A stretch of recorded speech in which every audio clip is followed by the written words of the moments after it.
Hey everybody, it's Greg and Susan from the Susan Sells Real Estate Team. We hope you had a great Labor Day weekend.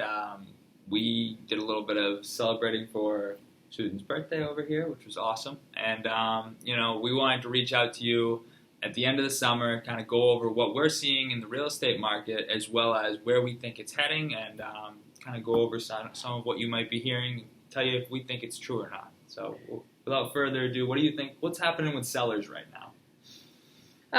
Well, there's a mind shift in priorities overall, and when it comes to sellers, there are new realities in the space that they own if they own their home.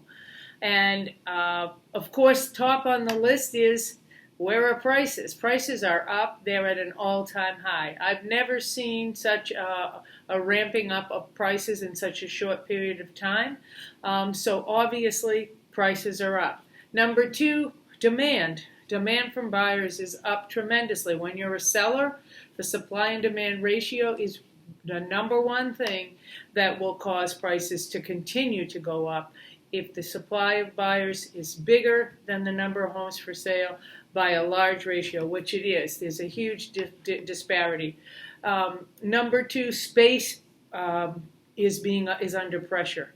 If you're a seller, you're looking at your space and you're looking at how it's working for you. We're seeing an increase in requests for contractor referrals for additions, patio spaces, outdoor spaces, and of course there's a 2-year wait on swimming pools. So if you're a homeowner and you want a pool, Got a little bit of a wait now. you got a little bit of a wait, and the price just went up 100%. What are you seeing on the buyer side, Greg? Absolutely. So, related to the sell side, the demand is high on the buying side, most strictly related to interest rates. And, we're stuck at below a 3% fixed interest rate right now. Most of my buyers are even locking into the mid-low twos in some cases.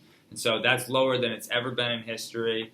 I'm sure you've heard that on the news. And, basically what that equates to for you is your purchasing power is way up. So while houses are more expensive, the interest rates are a little bit lower, and so many buyers are still finding that compared to where they are, if they currently own a home, or where they're renting, if they're currently renting a home, they are going to be spending much less money by purchasing now. And that's kind of why we've seen a huge uptick in demand overall, which leads to the next thing, which is, if you are renting right now, the cost to rent is simply more expensive typically than it is to buy. And so you were seeing a huge influx of renters that are now becoming first-time home buyers, or that were renting that previously owned a home and are now thinking of repurchasing a home, for the first time in a while. We've seen a lot of people like that. And so I think that, is a big thing. And I think one of the nuances that we're seeing that I think is affecting the real estate market right now is that a lot of people are working from home. I think I saw some statistics that's around 70% still the other day. And working from home allows you to choose where you want to live. You're no longer tethered to being near a train line in some cases, or near Boston, or even in Boston in some cases. And so we're seeing a lot of people not only moving out of the city, but moving to a larger lot, out of the state or farther away. And so they can, really maximize choosing where you want to live versus what you can afford to live in now and what's convenient to you. And so I think the pandemic has really shifted how some people live and use their homes.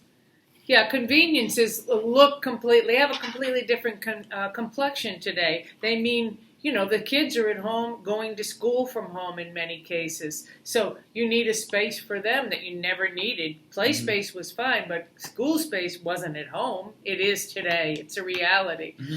Work from home space is absolutely a reality, and sometimes it's times two if you have two people working from home. Absolutely. And then, of course, your exercise spaces, the gyms are not really open in full force. Those spaces where you can socialize, they're not open. So that is really where we're seeing it show up in our day-to-day lives in real estate. If you have questions about what it looks like for you to buy or to sell in today's market, please give us a call. If you need recommendations for changes to your current space, 978-470-2048. So long from the Susan Sells team. Thanks, Bye-bye. everybody.